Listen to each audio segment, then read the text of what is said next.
Hello, आप सभी को नमस्कार। आप सभी को हमारे YouTube चैनल पर बहुत-बहुत स्वागत है, अभिनंदन। ठीक, तो हमने पिछले क्लास में स्टार्ट किया था अणु संख्यक गुणधर्म। हमने सीखा था कि अणु संख्यक गुणधर्म क्या होते हैं।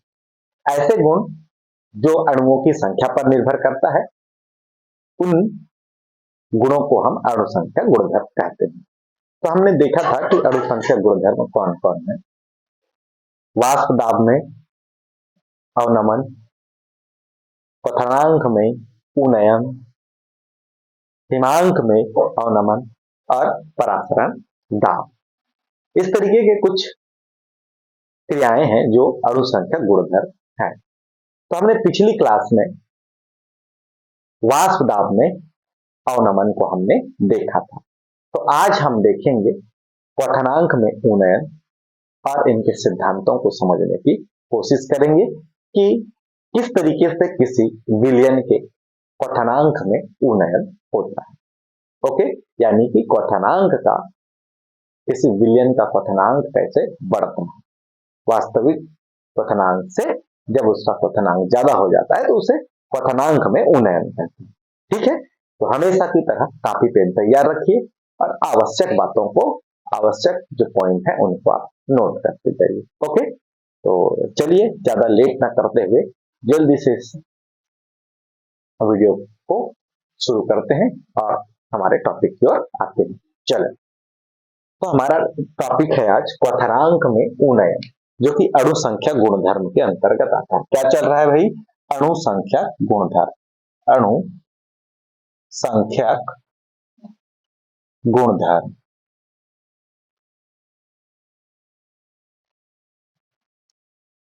आज हम चर्चा करने वाले हैं दूसरा अणु संख्या गुणधर्म, वाष्प दाब में अवनमन को हमने जो है चर्चा कर लिया था।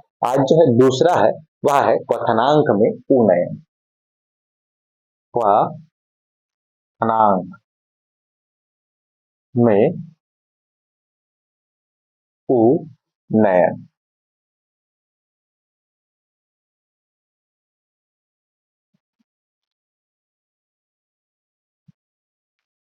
जैसे कि आप सभी को पता होगा कि क्वथनांक के संबंध में कुछ ना कुछ जानकारी आपके पास होगी। ठीक, तो किसी द्रव का क्वथनांक वह ताप होता है जिस ताप पर उस द्रव का वाष्प दाब वायुमंडलीय दाब के बराबर हो जाता है। ओके, ठीक है भाई। चलिए तो लिखते हैं किसी किसी द्रव का वाष्प किसी द्रव का क्वथनांक, किसी द्रव का क्वथनांक, किसी द्रव का क्वथनांक वह ताप है, वह ताप है जिस पर उस द्रव का जिस पर जिस पर उस द्रव का उस द्रव का वाष्प वाष्प दाब वायु मंडलीय दाब के बराबर बराबर हो जाता है। ओके, हो जाता है।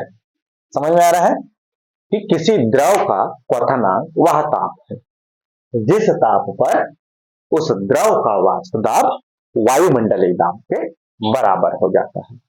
ओके, जिसे हमने पिछले वीडियो में अच्छे से सीखा है। ठीक, प्रत्येक द्रव के लिए यह जो ताप निश्चित वायुमंडलीय दाब पर निश्चित होती है। ओके, जो क्वथनांक का जो ताप होता है वह प्रत्येक द्रव के लिए यह ताप निश्चित वायुमंडलीय दाब पर निश्चित होती है। ओके, इस तरीके से इसको समझ सकते हैं, है ना। प्रत्येक द्रव के लिए प्रत्येक द्रव के लिए, प्रत्येक द्रव के लिए यह, प्रत्येक द्रव के लिए यह ताप, यह ताप निश्चित, निश्चित वायुमंडलीय दाब पर निश्चित होता है। यह ताप निश्चित वायुमंडलीय दाब पर निश्चित होता है। निश्चित वायुमंडलीय दाब पर निश्चित होता है। प्रत्येक द्रव के लिए यह निश्चित वायुमंडलीय दाब पर निश्चित होता है। ओके, ठीक।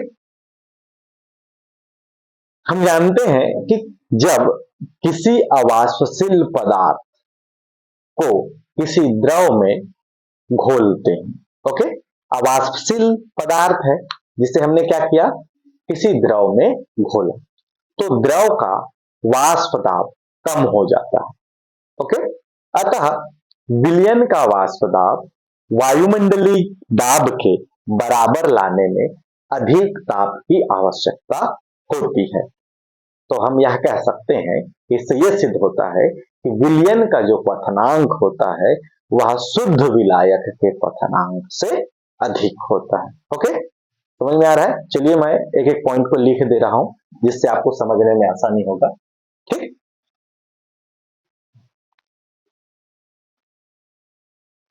हम जानते हैं, ओके, आप सभी थोड़ा बहुत जानते होंगे इसके बारे में, जानते हैं कि थोड़ा बहुत के अच्छे से ही जानेंगे। लास्ट वीडियो में हमने देखा था कि जब किसी अवाष्पशील विलय को किसी द्रव में घोला जाता है तो उस द्रव का जो वाष्प दाब होता है वह कम हो जाता है। ओके, ठीक। जब किसी अवाष्पशील पदार्थ को, है ना, जब किसी अवाष्पशील, अवाष्पशील पदार्थ को द्रव में घोलते हैं तो उस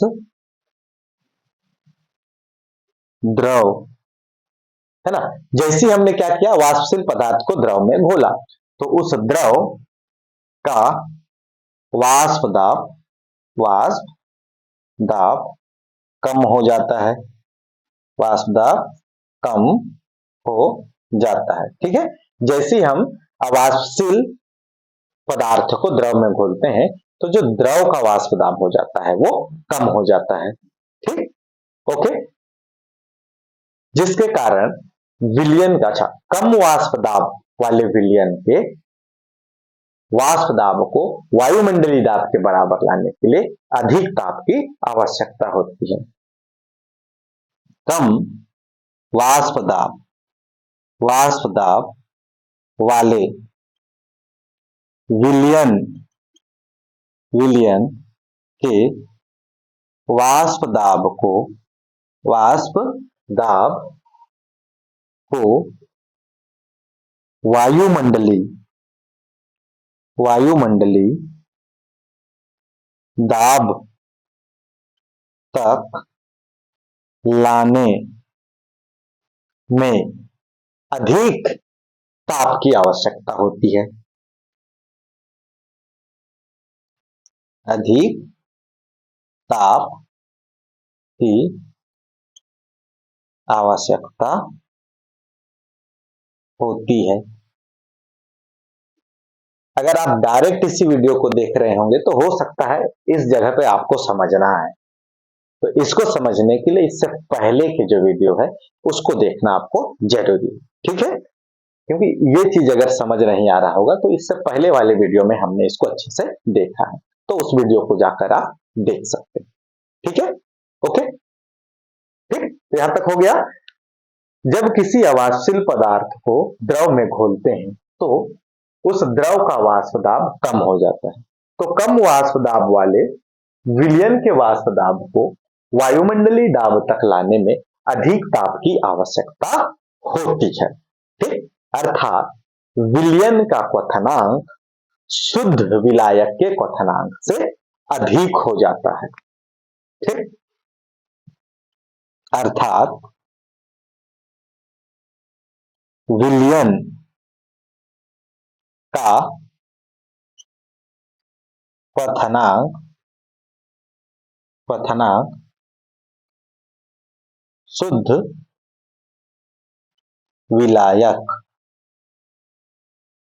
क्वथनांक शुद्ध विलायक के क्वथनांक से अधिक हो जाता है। समझ में आ रहा है? विलयन का क्वथनांक शुद्ध विलायक के क्वथनांक से अधिक हो जाता है। ठीक है भाई, ओके। एक बार और यहां तक देख लीजिए। किसी द्रव का क्वथनांक वह ताप है जिस ताप पर उस द्रव का वाष्प दाब वायुमंडलीय दाब के बराबर हो जाता है। ठीक है, ओके। यानी कि यहाँ क्वथनांक का मतलब क्या होता है, जो विलयन है उसका भी वाष्प दाब होगा और वायुमंडल का एक वाष्प दाब होगा। वायुमंडल का वायुमंडलीय दाब होगा, विलयन का वाष्प दाब होगा। तो विलयन के वाष्प दाब को इस वायुमंडलीय दाब के बराबर तक लाते हैं। तो इसके दाब को यहां तक लाने के लिए उस विलयन को जो है गर्म किया जाता है। तो जितना ताप उसको गर्म करने में, वायुमंडलीय दाब के बराबर आने में, वाष्प दाब आने में गर्म करना पड़ता है, वही ताप जो है उसका क्वथनांक कहलाता है। ठीक, इसी को कहता है कि किसी द्रव का क्वथनांक वह ताप है जिस ताप पर वह द्रव का वाष्प दाब वायुमंडलीय दाब के बराबर हो जाता है। अगला, प्रत्येक द्रव के लिए यह ताप निश्चित वायुमंडलीय दाब पर निश्चित होती है। अगर एक वायुमंडलीय दाब है तो उस वायुमंडलीय दाब पर एक द्रव का एक निश्चित ताप होगा। ठीक है, जब किसी अवाष्पशील पदार्थ को द्रव में घोलते हैं तो उस द्रव का वाष्प दाब कम हो जाता है, और जब कम वाष्प दाब वाले विलयन के वाष्प दाब को वायुमंडलीय दाब तक ले जाने में अधिक ताप की आवश्यकता होती है। अर्थात किसी विलयन का क्वथनांक शुद्ध विलायक के क्वथनांक से अधिक होता है। ओके, समझ में आ रहा है? ये जो ताप अधिक है, यही ताप, जितना ताप लगता है वही ताप उसका क्या है, क्वथनांक है। ठीक है भाई, तो इस तरीके से इसमें अपन देख सकते हैं, इसमें उदाहरण देख सकते हैं कि जो वाटर मॉलिक्यूल होता है, पानी है, पानी का जो क्वथनांक है यह होता है 100 डिग्री सेंटीग्रेड। इस पानी में हम मिला देते हैं अवाष्पशील पदार्थ यानी कि विलेय, ये है ग्लूकोज अवाष्पशील पदार्थ। तो इस विलयन में जैसे ही हम ग्लूकोज मिलाते हैं तो ये बन जाता है एक विलयन। तो इस विलयन का जो वाष्प दाब, इस विलयन का जो क्वथनांक होता है वह 100 डिग्री सेंटीग्रेड से अधिक होती है। क्या होता है भाई? 100 डिग्री सेंटीग्रेड से अधिक होती है। तो यहाँ पे आप देखेंगे कि जब प्योर था पानी तो उसका क्वथनांक 100 डिग्री सेंटीग्रेड था। जैसे इसमें हमने अवाष्पशील क्या मिलाया पदार्थ, वो कौन है? ग्लूकोज। तो ग्लूकोज का तो वाष्प नहीं हो रहा है। ठीक, तो अभी भी यहाँ जो इस विलयन में वाष्प नहीं हो रहा है तो इसके वाष्प दाब में ग्लूकोज नहीं होगा, विलयन के वाष्प दाब में ग्लूकोज नहीं होगा, है ना। तो वहां पर भी पानी के अणु ही होंगे, लेकिन इसको मिलाने से, है ना, इस अवाष्पशील पदार्थ को मिलाने से शुद्ध विलायक का जो वाष्प दाब हो जाता है ना, वो क्या हो जाता है? कम हो जाता है। ठीक, अब कम होने से वाष्प दाब कम हो गया तो इस विलयन को वायुमंडलीय दाब तक ले जाने में ज्यादा गर्म करना पड़ेगा। ज्यादा गर्म करना पड़ेगा मतलब 100 डिग्री सेंटीग्रेड से उसका क्वथनांक ज्यादा होगा। ठीक है, क्योंकि ज्यादा गर्म करेंगे, ज्यादा ताप देंगे, तभी जाके कम वाष्प दाब वाले विलयन का वाष्प दाब वायुमंडलीय दाब के बराबर होगा। जब विलयन का वाष्प दाब वायुमंडलीय दाब के बराबर होगा तो वही बिंदु क्या है, उसका क्वथनांक बिंदु। ठीक है भाई, ओके। तो समझ आ रहा है, इस तरीके से जो है अधिक हो रहा है। तो अब आप देख पा रहे हैं कि इसका 100 डिग्री सेंटीग्रेड था और इस विलयन का जो है क्वथनांक 100 डिग्री सेंटीग्रेड से ज्यादा है, यानी उसके क्वथनांक में क्या हुआ, बढ़ोतरी हुई। बढ़ोतरी हुई, जब बढ़ोतरी होती है तो उसे क्या बोलते हैं, उन्नयन। ठीक है, वो क्या कहलाता है, उन्नयन। यानी कि यहाँ क्वथनांक में क्या हो रहा है, उन्नयन हो रहा है। ठीक है, चलिए यहां तक लिख लीजिए, आगे इसको और समझने का प्रयास करते हैं। ठीक, स्क्रीनशॉट ले लीजिए। हो गया, कंप्लीट हुआ जी स्क्रीनशॉट। चलिए ठीक है भाई।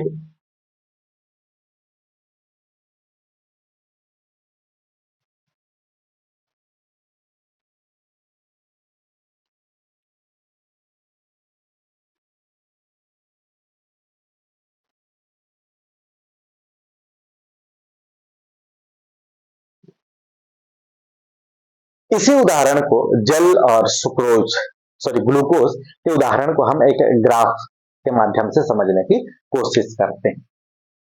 तो हमारे पास कौन कौन सा है, वाटर मॉलिक्यूल्स के साथ जो है क्या मिला है, ग्लूकोज। ग्लूकोज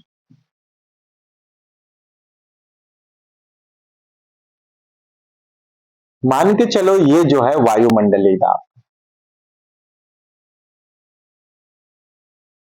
वायुमंडलीय दाब।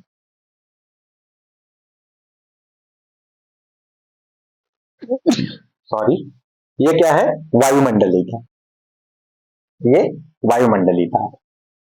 ठीक, अब हमारे पास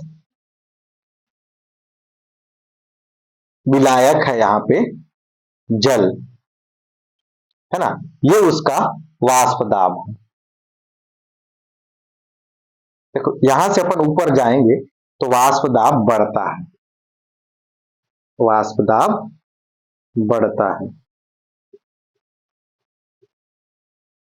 ठीक, तो ये लेवल जो है इसका वाष्प दाब, ओके, 100 डिग्री सेंटीग्रेड इसका वाष्प दाब, है ना। तो ये इसका वाष्प दाब है, ये वायुमंडलीय दाब है। इस वाष्प दाब को इस वायुमंडलीय दाब तक ले जाना रहता है। तो इसकी वाष्पों की संख्या बढ़ाने के लिए इस द्रव को हमको गर्म करना पड़ेगा। गर्म करते जाएंगे तब जाके वाष्पन की दर बढ़ते जाएगी, वाष्प की संख्या बढ़ते जाएगा और वाष्प दाब भी बढ़ेगा। एक समय आएगा इस विलयन का, इस द्रव का वाष्प दाब वायुमंडलीय दाब के बराबर होगा। जब वो वायुमंडलीय दाब के बराबर होगा तो वही बिंदु क्या होगा, उसका क्वथनांक होगा। तो मान लेते हैं यहां इसको यहां तक ले जाने में T टेम्परेचर लगा, तब जाके इसका बॉइलिंग पॉइंट आया, तो उसको अपन मान लेते हैं क्या, TV। ठीक, ये क्या है, जल का क्वथनांक है, जल का क्वथनांक। ठीक है भाई, जल का क्वथनांक, है ना, ये क्या है, जल का क्वथनांक। ओके, अब अब हमने क्या किया, इस द्रव में हमने अवाष्पशील विलेय मिलाया। ठीक, पानी में हमने मिला दिया किसको, ग्लूकोज को। ठीक, जैसे पानी में ग्लूकोज मिलाते हैं तो उस विलायक का वाष्प दाब क्या हो जाता है, कम हो जाता है। देखो इधर ये जो है बढ़ते जाता है, ये जीरो से ऊपर की ओर बढ़ रहा है, तो यहाँ है मतलब वाटर का वाष्प दाब ज्यादा था, और जैसे ग्लूकोज हमने मिलाया तो वाटर का वाष्प दाब क्या हो गया, कम हो गया। अब वाटर का वाष्प दाब कम हो गया, विलायक का वाष्प दाब कम हो गया, तो अब इसके, ये उसका वाष्प दाब लेवल है, ये उसका वाष्प दाब है। अब जरा देख पाएंगे कि यहां से इसके वाष्प दाब को यहां तक ले जाने में हमको क्या लगेगा, ताप लगेगा। तो जो ताप लगना है ना, तो उसको अपन टीबी से शो कर रहे हैं, क्योंकि हमने एक ताप को टीबी से शॉर्ट किया। तो डी का मतलब बॉइलिंग पॉइंट, टी का मतलब टेम्परेचर, है ना, शो किया है। और दूसरे को हम लोग यहाँ नॉट लगाते थे। ठीक, तो इस तरीके से ये टी नॉट बी क्या है, ये विलियन का क्वथनांक है, विलियन का क्वथनांक है। ठीक है, टी नॉट बी जो है विलियन का क्वथनांक, और इधर ये जो है ये वाटर का क्वथनांक, ये इधर क्या है, विलियन का क्वथनांक। ठीक है। तो आप यहाँ पे देख पा रहे हैं, है ना, यहाँ पे आप क्या देख पा रहे हैं कि यहाँ पे ज्यादा टेम्परेचर की आवश्यकता नहीं पड़ी और यहाँ पे ज्यादा टेम्परेचर की आवश्यकता पड़ी। तो आप यहाँ पे देख पाओगे कि T naught B is greater than T B, यानी कि टी नॉट बी को ज्यादा टेम्परेचर है इसके तुलना में, यानी इस विलयन का जो क्वथनांक है वो अधिक है किसकी तुलना में, शुद्ध विलायक के क्वथनांक की तुलना में। ठीक है, समझ में आ रहा है। चलिए इसको एक बार शब्दों में वर्णन करके देखते हैं। किसी अवाष्पशील पदार्थ को किसी विलायक में घोलने पर विलयन के क्वथनांक में जो वृद्धि होती है ना, पहले इतना था इसका क्वथनांक, अब कितना हो गया भाई, इतना हो गया, बढ़ गया, बढ़ा है। ठीक है, तो उसको अपन यहां शब्दों में लिखने की कोशिश करते हैं कि किसी अवाष्पशील पदार्थ को किसी विलायक में घोलने पर, किसी अवाष्पशील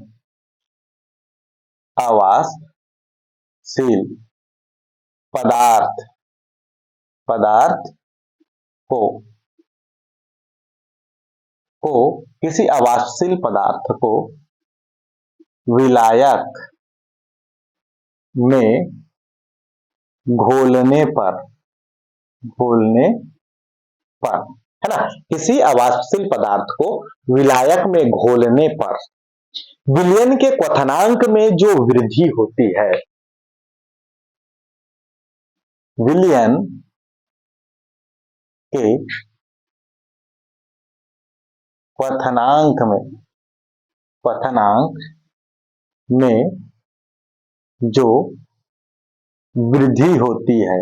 वृद्धि होती है, ठीक है भाई। यहां पे जो है इसका जो क्वथनांक है वो लगभग ये क्या है, 100 डिग्री सेंटीग्रेड होता है, लेकिन यहाँ पे हमने देखा कि ये 100 डिग्री सेंटीग्रेड से क्या होता है, अधिक होती है। ठीक, यानी कि क्या हुआ, जब ये शुद्ध विलायक था तो यहाँ पर जो इसका क्वथनांक था उसमें हमने अवाष्पशील विलय मिलाया तो उसमें विलयन का क्वथनांक क्या हो जाता है, बढ़ जाता है। यही कहता है कि किसी अवाष्पशील पदार्थ को विलायक में घोलने पर विलयन के क्वथनांक में जो वृद्धि होती है ना, यह वृद्धि ही जो है क्वथनांक में उन्नयन कहलाता है। ठीक है, क्वथनांक में जो वृद्धि होती है, इस वृद्धि को क्वथनांक में उन्नयन कहते हैं, क्वथनांक में उन्नयन कहते हैं। यही जो है उसके क्वथनांक में जो वृद्धि है वही क्या कहलाता है, क्वथनांक में उन्नयन। ठीक, इस वृद्धि को डेल टी बी से प्रदर्शित किया जाता है। इस वृद्धि को डेल या डेल्टा टी बी से प्रदर्शित करते हैं।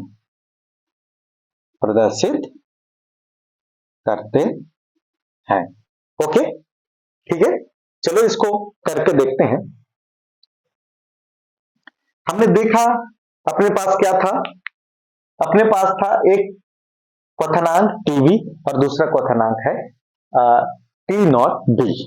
ओके, टी नॉट बी, तो यहाँ पे टी नॉट बी क्या है, अधिक है, टी नॉट बी क्या है, अधिक है, और टी नॉट बी क्या है, टी नॉट बी अधिक है किससे, टी बी से।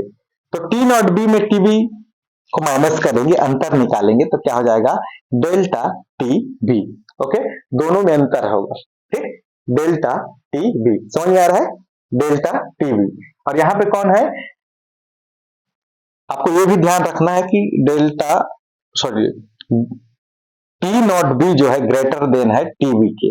ओके, ठीक है भाई, तो ये क्या है, क्वथनांक में उन्नयन है, ये क्या है, क्वथनांक में उन्नयन, है ना, डेल्टा टीवी या डेल टीबी क्या है, क्वथनांक में उन्नयन।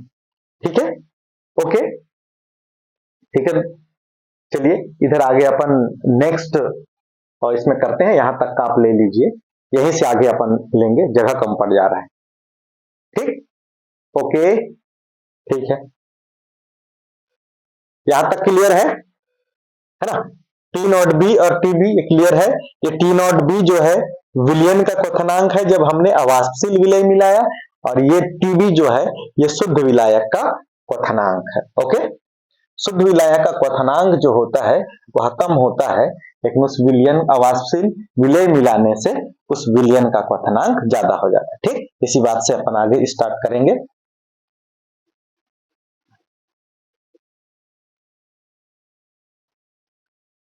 ठीक, चले, हमने देखा हमारे पास T naught B minus TB equal to del TB, क्योंकि डेल टीबी क्या है, क्वथनांक में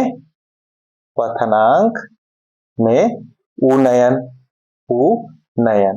ओके, ये है क्वथनांक में उन्नयन।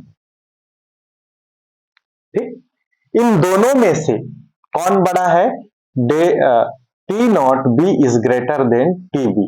ओके, और यहाँ टी बी जो है ये शुद्ध विलायक यानी कि पानी का क्वथनांक है, और ये उस विलयन का क्वथनांक है जिसमें हमने अवाष्पशील विलय मिलाया है। ओके, ठीक, अब क्वथनांक में जो उन्नयन हुआ किसके कारण हुआ, इन दोनों को देखें तो किसमें, इसमें क्या अंतर है। इन दोनों की बात करें तो शुद्ध विलायक में हमने विलय मिलाया।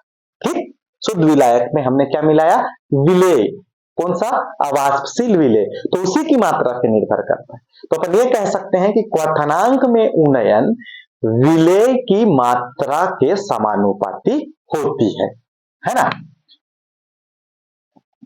यहां पे जो क्वथनांक में उन्नयन है, क्वथनांक में उन्नयन, उन्नयन विलय, विलय की मात्रा के समानुपाती होती है, समानुपाती होती है। समझ में आ रहा है कि हमने जितना विलय मिलाया था उतना ही उसका क्वथनांक में वृद्धि हुआ। तो अपन इसको लिख सकते हैं डेल्टा टीबी, ये क्या है, क्वथनांक में उन्नयन, ये बराबर समानुपाती होता है किसके, विलय की मात्रा विलायक में, है ना, विलय की मात्रा, है ना, किसमें, विलायक में, विलायक में। तो विलायक में विलय की कितनी मात्रा है उतनी ही उसके क्वथनांक में क्या हुआ, उन्नयन हुआ। ठीक, अब विलय की मात्रा विलायक में, कुछ याद आ रहा है, विलय की मात्रा विलायक में, 1 किलोग्राम विलायक में उपस्थित विलय की मात्रा, कुछ याद आ रहा है, विलय की मात्रा विलायक में, 1 किलोग्राम विलायक में उपस्थित विलय की मात्रा को उसकी मोललता कहते हैं। यानी कि यहाँ किसकी बात हो रही है, मोललता। ओके, समझ में आ रहा है। तो इसको लिख पाओगे आप, del T B is directly proportional to M. ये एम क्या है, इसकी मोललता। ठीक है भाई, इसकी मोललता। अब समानुपाती के चिन्ह को हटाएंगे, डेल टी भी बराबर के, के जो है यहाँ पे कांस्टेंट है, क्योंकि हम यहाँ क्वथनांक के लिए ले रहे हैं, यानी कि बॉइलिंग पॉइंट के लिए ले रहे हैं, तो यहाँ के भी लिखी। ओके, ठीक, देन एम, समझ में आ रहा है। ठीक है भाई, del T B equal to K B M. ठीक, जहां इस सूत्र में के बी जो है, के बी ये जो है क्वथनांक उन्नयन स्थिरांक है। ये क्या है, क्वथनांक उन्नयन, क्वथनांक उन्नयन स्थिरांक है। ये क्वथनांक उन्नयन स्थिरांक। और डेल टीबी ये क्या है भाई, ये क्या है, क्वथनांक में उन्नयन, क्वथनांक में उन्नयन। ओके, देन m जो है मोललता यानी कि विलेय पदार्थ की मात्रा। मोललता यानी विलेय पदार्थ की मात्रा, पदार्थ की मात्रा। ओके, विलेय पदार्थ की मात्रा। ठीक है, समझ में आ गया यहां तक, है ना? ठीक है भाई, विलेय पदार्थ की मात्रा यानी कि क्वथनांक में उन्नयन अणुओं की संख्या पर निर्भर करता है, ना कि उसकी प्रकृति पर। क्योंकि क्वथनांक में उन्नयन अणुओं की संख्या पर निर्भर करता है, इसीलिए यह भी एक अणु संख्या का गुणधर्म है। ठीक है, अब इसको लिखेंगे यहां पे, क्वथनांक में उन्नयन, क्वथनांक में उन्नयन अणुओं की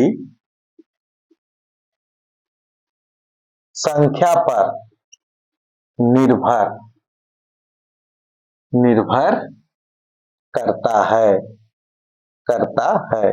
यानी कि विलायक में विलेय की मात्रा जितनी बढ़ते जाएगी, उस विलायक का क्वथनांक उतना ही, उस विलयन का क्वथनांक उतना ही बढ़ता जाएगा, क्योंकि उसकी वाष्प दाब कम हो जाती है। ठीक है, क्वथनांक में उन्नयन अणुओं की संख्या पर निर्भर करता है, अतः यह क्या है, एक अणु संख्या का गुणधर्म है। अतः यह भी एक अणु संख्यक गुणधर्म है, अणु संख्यक गुणधर्म है। ठीक है, यह भी क्या है, ये अणु संख्यक गुणधर्म। ठीक है, यहां तक क्लियर है? क्योंकि क्वथनांक में उन्नयन भी अणुओं की संख्या पर ही निर्भर करता है।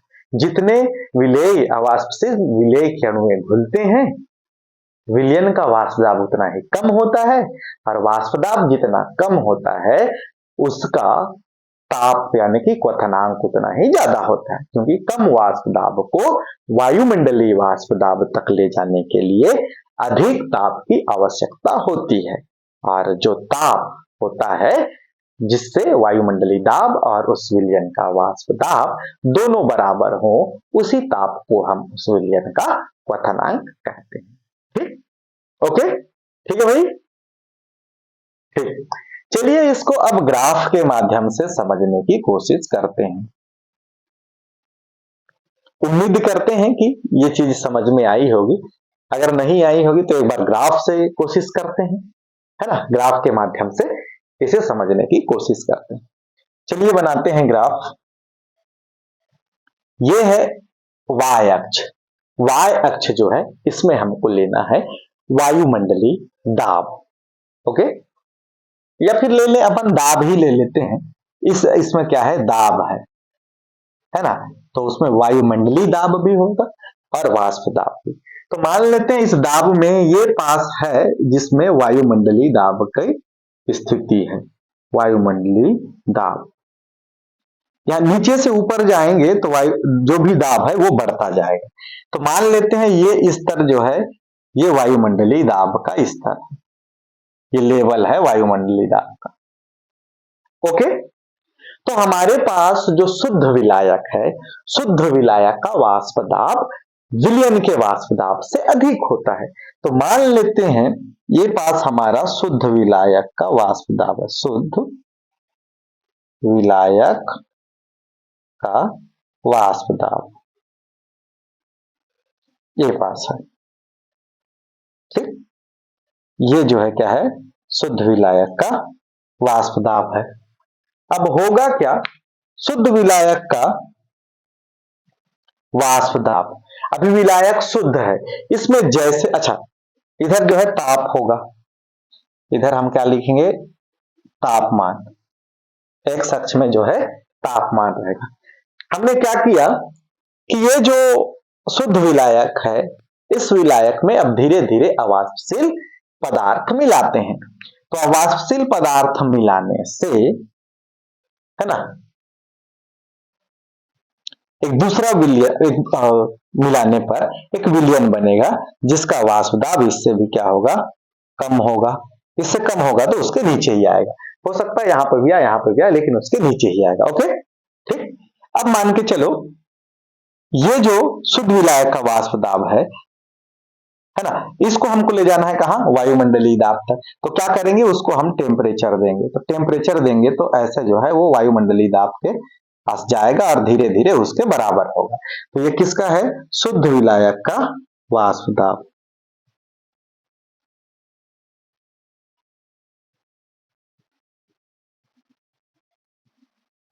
ये समझ आया, शुद्ध विलायक का वाष्प दाब यहां था, हमने इसको क्या दिया, टेम्परेचर दिया, है ना। जैसे इस विलयन को हमने टेम्परेचर दिया, ताप दिया, तो वाष्प की संख्या बढ़ने लगा और इस विलायक का वाष्प दाब वायुमंडलीय दाब के बराबर हुआ। तो कितना टेम्परेचर दिया वो कैसे पता चलेगा, यहां से इसको आप ऐसे बढ़ाओ तो ये टेम्परेचर वाले, इधर तापमान है तो तापमान वाले इसको एक्स अक्ष में एक जगह पर काटेगा, जहां पर काटेगा वो जो है टी पी है ना। हमने ये शुद्ध विलायक यानी क्या है, ये पानी का ये किसका है, H2O का है। ठीक, क्लियर है ना। तो हमने पानी को इतना ही ताप दिया था, तब जाके वाष्प दाब के बराबर हुआ था वायुमंडलीय, इसका वाष्प दाब जो है वायुमंडलीय दाब के बराबर हुआ। अब क्या करते हैं, अब हमने इसमें अवाष्पशील विलेय पदार्थ मिला लिया है, तो इसका वाष्प दाब पानी के वाष्प दाब से भी कम है। ठीक, अब ये बन गया क्या, विलयन।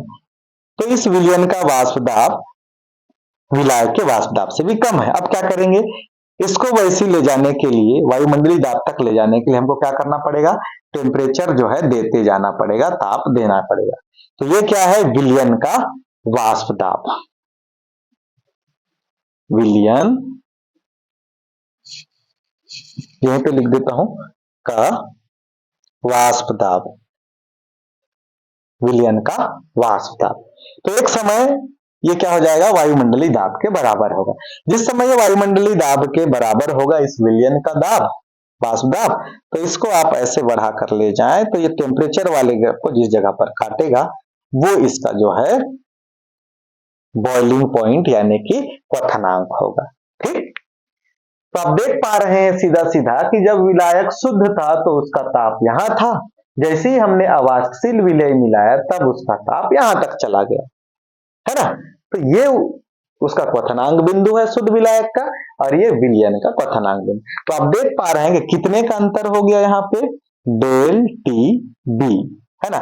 इसमें इसको घटाओगे तो यही आएगा, डेल टी बी बराबर क्या है, del T B T naught B minus P B, है ना। तो इन दोनों के बीच में कितना आया, डेल टी बी। और ये जो डेल टी बी है यही क्या है, क्वथनांक में उन्नयन। तो पहले क्वथनांक इतना था, बाद में क्वथनांक विलयन का इतना हो गया। तो ये जो दिख रहा है यही क्या है, क्वथनांक में, क्वथनांक में उन्नयन। ठीक, ओके, इस तरीके से ये क्या है, क्वथनांक में उन्नयन। ठीक है, क्वथनांक में उन्नयन क्या है, डेल टी बी। क्वथनांक में उन्नयन विलेय की मात्रा के समानुपाती होती है। ये क्वथनांक में उन्नयन है, समानुपाती है विलेय की मात्रा विलायक में, विलेय की मात्रा विलायक में अर्थात वो मूलल था। तो del T B is directly proportional to M. Proportional के चिन्ह को यानी कि समानुपाती के चिन्ह को हटाते हैं तो डेल टी बी बराबर के बी, ये जो है उसका क्वथनांक उन्नयन स्थिरांक है। ओके, क्वथनांक उन्नयन स्थिरांक, और यहाँ पे डेल टी बी क्वथनांक में उन्नयन है और एम जो है मोललता यानी कि विलेय पदार्थ की मात्रा। ठीक, क्वथनांक में उन्नयन अणुओं की संख्या पर निर्भर करता है, जितने अणु घुलेंगे उतने क्वथनांक में उन्नयन होगा, अतः यह भी एक अणु संख्यक गुणधर्म है। ठीक, और हमने इसके ग्राफ के माध्यम से देखा शुद्ध विलायक का वाष्प दाब